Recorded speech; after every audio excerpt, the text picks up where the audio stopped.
Chapter 37, Teaching in Dewsbury. Since my degree had been in Latin, the PGCE assigned me to Harrogate Grammar, which was great, but the travelling, since I didn't have a car, or the funds to get there and back for a year, was not practical.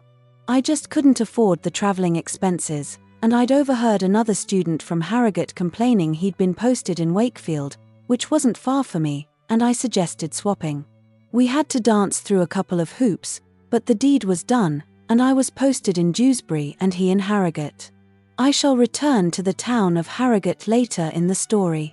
Dewsbury, a grim and lifeless town, a dull and sour town, that's all I remember of that godforsaken place. It possesses old mills, whose walls have become black over the years, and the people are always hunched and suspicious-looking creatures. Broadacre Secondary was the school, and all the children of these suspicious-looking creatures attended it. It was a large secondary modern, and the building was one of those chucked up in the 60s or early 70s just like Leek Street flats, but a little more durable than them, but nevertheless, still as unattractive. I was to teach English there, as they didn't have Latin on the syllabus and wouldn't have known what it was even if they did. It was at this time, while I was at Broadacre Secondary, that Jack was born and my father had died. I had to teach Julius Caesar, and I enjoyed delivering the bard to this bunch of impoverished kids. I changed the time from Rome to Dewsbury, and Brutus, Caesar, and Mark Antony to the names of some local drug dealers the kids had told me about, and we set about understanding the play. Kids are surprisingly astute in their understanding of politics when they make an effort, and the Parliament of Traitorous Deeds is connected with their own world, and they loved the play, and I loved teaching it, too. I've got flu. Schools are unnatural. Where else in God's Western Hemisphere do you cram 30 people in a small room for a day, a week, a year, pile on the heating to get the bugs, infections, and bacteria to the breeding point of contagion, and then expect the mortals in the classroom to sustain a level of healthy existence? Even in the most congested office, the climate is not as claustrophobic as a classroom. The Department of Education crams our future generations into these unnatural environments, and when their time is done, and they've learnt the difference between a verb and pronoun, and can recognize a question of algebra, but haven't got a clue how to use it in real life, off they toddle into the world of work and a completely different and more natural environment, for which education has completely failed them. I don't think I'm being negative, but a simple realist.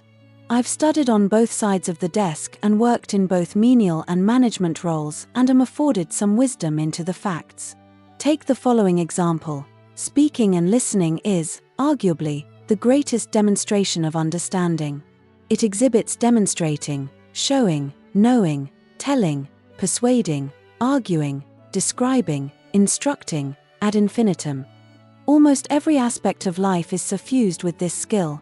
Prime Minister's question time, BBC question time, the news, a dustman explaining why he won't remove a dead dog that a woman has left in her bin, a boss telling his fresh 16-year-old new employee to fuck off, you're finished, a husband listening to his wife complain of chest pains and offering a little relief in words. There isn't a day goes by when we don't have to rely on words and the skill of listening in order to make sense of the world and to be a meaningful part of that world. You would expect, like the ancients, who raised rhetoric to an art, and worshipped and applauded that art, that education would too, raise the art of speaking and listening to a core skill of student schooling.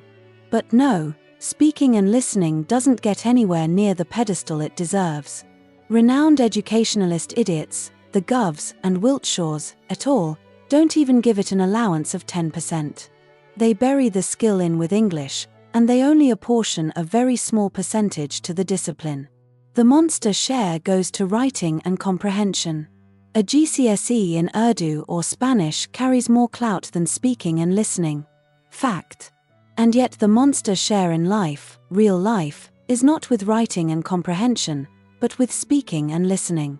Is it any wonder then that our kids leave school and arrive at their first job like muttering idiots, creeping around and not daring to speak? Speaking and listening should have its own syllabus and should be a core subject, out there on top of the rest and giving our next generation a skill they would be pleased to learn and proud to use, and unlike all the shite they were forced to learn, would never forget. Rant over. Flu doesn't make you mad. I believe I've always been that in varying degrees, but it does make you irate at the injustices sprayed upon people who have no control over their inability to change events.